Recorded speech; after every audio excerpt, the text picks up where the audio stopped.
Facts tell, however, stories sell. Studies and research shows that stories stick much more better than whatever we say normally. That's what facts tell, but stories sell. Stories stick much more. 33% is the memorable rate of stories. Powerful presenters, confident communicators, welcome to storytelling session. It is one of the most powerful communication technique that you can learn and also master. Stories have been around for thousands of years. And now also you must have heard the name called as brand stories. Companies uses, advertising companies uses, whether they tell you stories through pictures or they tell you story the traditional way. However, let's understand storytelling much more better. Whether it is as simple as that, once upon a time, what do? We lean forward, we sit like this, ready, engrossed in story. Or long ago, again, another traditional way of telling stories. So you may think that stories are ancient. No, it's there, used everywhere. Let me give you an example of modern day corporate story. How mature storytelling is said. Here's an example. We're going to talk about public speaking. Yes. See the suspense I'll create just by telling a story, a modern way of telling story. Last time, same year, I was at this particular location. I met an expert in public speaking. And what he shared changed the way how I've been seeing public speaking forever. It was truly a paradigm shift for me. He mentioned 3 very important things. And after that, public speaking has never been the same. These 3 things are, how did this go? I have built up the suspense and now you are waiting for those 3 things. Nothing such thing happened. So can you see how storytelling is such a powerful technique? And again, stories have been there in every form, whether we use in religion, whether it has been about even gossip. Hey, tujhe pata hai kya hua? Inna achi teri maa. Again, these are also part of stories. So in this particular course, we are gonna learn storytelling and also master storytelling. Are you ready? Powerful presenter, confident communicator. This is a video specifically for participants of Communication Breakthrough, Speak Easy, then Train the Trainer, and also Superb Coaching, Life Coaching Certification Program. Participants of any of these 4 programs must master storytelling. Storytelling, otherwise also if mastered, you are going to be a powerful presenter and also a confident communicator. Now, coming to the benefits of storytelling, you will be much more confident. If you learn to tell stories, you are going to be confident at all the time. Number 2, stories are used for engaging and also enrolling your audience. Salespeople often do that. They show the before and after. They say success stories. You must have read the success stories. This person came in, had such and such health issues, and by the time they finish, they're healthy. So they say success stories, testimonials. Stories, my dear friend, are everywhere. There are enormous number of benefits of learning storytelling. Number 3, stories builds our creativity. Do you want to be creative? Learn storytelling. Storytelling brings out the maximum creativity in you. Number 4, do you want to improve your vocabulary? Storytelling is the easiest, simple, and the fast way to improve your vocabulary. Number 5, your pronunciation will get better. The more you speak, the more stories you tell, every single time your pronunciation is going to become better. Number 6, your clarity in your speech becomes much more better. When you tell stories, you'll be telling in a way where you'll be speaking much more clearly. Clarity improves by storytelling. That's number 6. Number 7, stories shouldn't be very, very long. Today, people do not have much time. Grabbing their attention is very difficult. People's attention span has reduced a lot. So storytelling also teaches you brevity. How you can come to the point and come to it very, very quickly. So number 7 is storytelling teaching you brevity. Number 8 is body language. According to Albert Mehrabian's formula, body language is 55%. And when we use body language for tonality, our facial expression, our eye contact, and body language, yes, when you're telling something sad, that's got to stoop. When you're telling something confident, comes up, your hand gesture. So body language you learn by storytelling. That's number 8. Number 9 is tonality. It is 38% according to Albert Mehrabian's formula. The tone is what gives life to our word. Imagine our voice box is like a piano. 64 keys. And what we are doing? Monotone. Imagine pressing the key again and again. Ton, ton, ton, ton, or T, T, T. It's going to be boring. Use all the 64 keys. Make melody out of your tonality, taking it up and down. So benefit number 9 is working on your tonality. Tonality is the one which adds life to the words that come out. Words are how much, by the way? Just 7%. Give it the life with tonality. Benefit number 10 of learning storytelling is as a tool. I often use this whether it is public speaking or in training or giving a speech. I've used this as a very powerful tool to convey my message, to pass on my message. So once you are a good storyteller, you are sure to get invited for public speaking events, for even possibly a TED talk. So what are you waiting for? Master storytelling. This is the final one, 11th. Storytelling for transformation. I've been using storytelling for a very long time to bring in the transformation in people. I've been seeing many speakers, trainers, coaches, they use storytelling. By the way, check this book. This is saying tales for trainers. There are stories for time management. There are stories for teamwork. There are stories for becoming more positive. Stories have been there as a wonderful tool for transformation. Learn them, master them, and you will become a transformer. You will become a change agent. So what are you waiting for? Are you ready to become a powerful storyteller? This video is specifically for participants of Speak Easy, Communication Breakthrough, Train the Trainer, and Superb Coaching, that becoming certified life coaching workshop. So please pay attention now. I'm going to tell 5 simple stories which will help you get started and start building your confidence as a storyteller. Going forward, after these 5 stories, you will be given a link of daily story blogs. Now, those are different.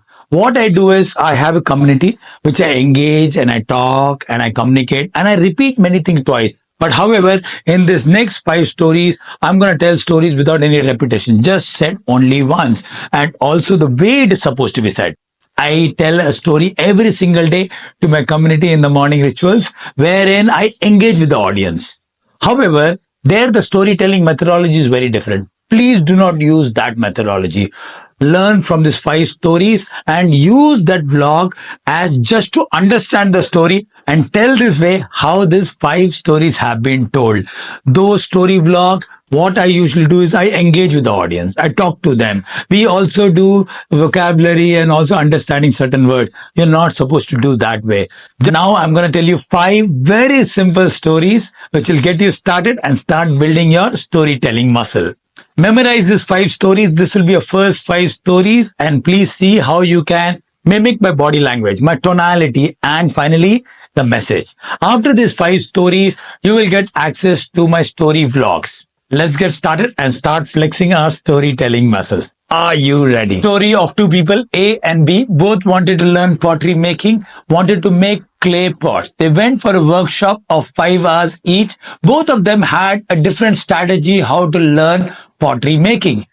Person A decided, I'll take 5 hours and I'll make one perfect pot. I'll put all my time, dedication, and one I will create. Person B, he came up with a method that I'll come up with 5 different pots, even if they're okay, even if they're weird looking, and then let me see how it happens. After the end of 5 hours, this person came up with a nice, decent looking pot. However, the person B, okay. In fact, some of them were actually very weird looking pot. Now, there's a question for all of you. Which person, after 6 months of continuous training with their different mindset, with a different way of training, who will be actually a better pottery maker? A or B? Yes, research and studies show person B will be actually a better pot maker. The reason is the person B is not aiming perfection. The person B is aiming action. There's a saying, perfection is a killer, whereas action is a winner. The person B will have tons of experience. Why? Because he is using the same amount of time to create more and more and more. Repetition. Yes, repetition is the mother of all learning. If you want to master something, please don't aim perfection. Aim action. Keep doing it again, again, again. So here are the steps to achieve perfection. Practice makes progress, then practice makes permanent, and then finally practice makes perfect. Don't practice perfection. Practice progress. Keep doing more and more and more. Story number 2. Father and son, they go to the marketplace and they buy a donkey. They needed some help in the farm. And while they were taking the donkey back, some people started talking. Take a look at this. They have nice, healthy donkey. They could use it. Someone could actually sit on it. The father and son said, "Oh, yeah, that's a good idea." The son went and sat on the donkey. After some time, some people said, "Oh, take a look at this. See that young guy making his old father walk. His father should be actually sitting. These days, youngsters are all like this, all ungrateful." The son said, "Oh, yeah, yeah, yeah, that's true." He got down and finally father sat on the donkey. And after some time, as they moved forward, some more people commented, take a look at this. Making his young son walk. What kind of father is healthy? He should take care of his son. This is so hard. And both of them said, okay, let's do one thing. Both of us will climb on the donkey. As they were moving forward, some people said, "Oh my God, this is cruelty. Two people sitting on this donkey. Oh my God, are they planning to kill this donkey? These guys have got no compassion." And both of them heard, "Oh my God, what do we do now?" They both of them got down and then they decided they will carry the donkey on top of their head. People were again laughing. Take a look at what are these? Two donkeys are carrying another animal donkey. What kind of people are that? Donkey people carrying a healthy donkey on the top. And finally, by this time, they had reached by the bridge. They were so frustrated they threw the donkey in the water. Finally reached the farm without a donkey. This funny story teaches us that people will always talk. People will always think. You focus on your job. Use your mind. Use your common sense and do what is right for you. What suits you. Yes, listen to them, take people's opinion, but however, do what you feel is right. Go with your compass. People are always going to talk. People are always going to think. You keep thinking what they are thinking. What will they be doing? You're doing their job. You focus on your own job. Story number 3, the dog tail story. Story of an old wise dog. He noticed a young puppy going round and round chasing his own tail. Hilarious. Called out, "My dear son, puppy, what are you doing?" The puppy said, "I'm chasing my tail." "Why are you chasing your tail?" "I have learned in my dog school, in the dog philosophy, I have learned in my school that for every dog, happiness is very important." The old dog thinks, yes, that's true actually. And our happiness lies in our tail. So I'm chasing my tail. Once I catch my tail, I will be really happy. The old wise dog has a nice laughter and he says, "Okay, in fact, unfortunately, I was not very lucky to go to this dog school. However, I have been to the school of life. I have also learned few things. First thing I've learned is, yes, you are right. For a dog, happiness is very, very important. Yes. And second thing, you're also right. Once again, our happiness lies in our tail. However, I've learned the most valuable lesson is that I should go on minding my own business, doing my own work, following my purpose. My tail will follow along with me." This simple and funny story teaches us what's happening around us. We always keep putting our happiness after we achieve something. After I buy my car, I'm going to be happy. After I buy a house, I'm going to be happy. After I meet my partner, I'm going to be happy. Parents are also doing that. Once my child gets this much of marks, we'll be all happy. After we do this, this is what. But studies and research show that happy people achieve things much more faster. Yes, happiness should not be after, it should be before. Happy people actually perform better. They get results much more faster. So choose to be happy. Find different ways which can actually make us happy rather than chasing success.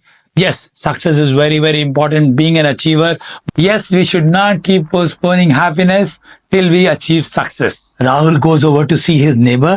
He has a ferocious looking dog. As Rahul approaches the gate, the dog starts to bark wildly. The neighbor comes out and says to Rahul, "Come on, Rahul, don't be scared. You must have heard the old proverb, a barking dog never bites." "Yes," replied Rahul. "I know the proverb, uncle. You know the proverb, a barking dog never bites. But does your dog really know the barking dog never bites?" This short and funny story teaches us that old traditions are very important. However, be curious, be inquisitive. Find out whether they are still relevant to us or not? Do they really hold good in this present times or not? A true incident from the life of the legendary painter Pablo Picasso. He was walking on the streets of France. A woman spotted him. That's Mr. Pablo Picasso. She was excited. She pulled out a piece of tissue paper and a pencil, went to Pablo and said, Mr. Pablo, can you please draw something? Can you sign it for me? Pablo could not say no to this lady. Seeing her enthusiasm, he quickly, in 30 seconds, made a small sketch and signed Pablo Picasso and handed over this piece of paper to the lady. The lady was excited. Now it's a prized possession. This lady was curious. She went to the Central Museum and she gave this piece of paper to the curator. The curator took a look. This is a genuine piece of work of Mr. Pablo Picasso himself. Where did you get it? The woman narrated the story, and then the woman asked, how much do you think the museum will pay me for this? The person took a look. Okay, it's not a complete finished one. However, 10,000 pounds you will get it for it. What? The lady was stunned. This woman couldn't sleep the entire night. She kept on thinking, 30 seconds this man created a sketch, a rough sketch, which is worth 10,000 pounds. That got her thinking that I must learn this. I must learn this art and also become wealthy and famous just like Pablo Picasso. After a few weeks of searching, she manages to find out where Mr. Pablo Picasso is staying. She goes to the hotel, meets Pablo, and she says, sir, you remember me? You made this sketch for me, a rough sketch. And he says, yeah, I do remember. I went to the Central Museum and asked. They said, this is worth 10,000 pounds. How? You just sketched a rough one in the middle of the street with almost nothing. You made this 10,000 pound worth sketch. How?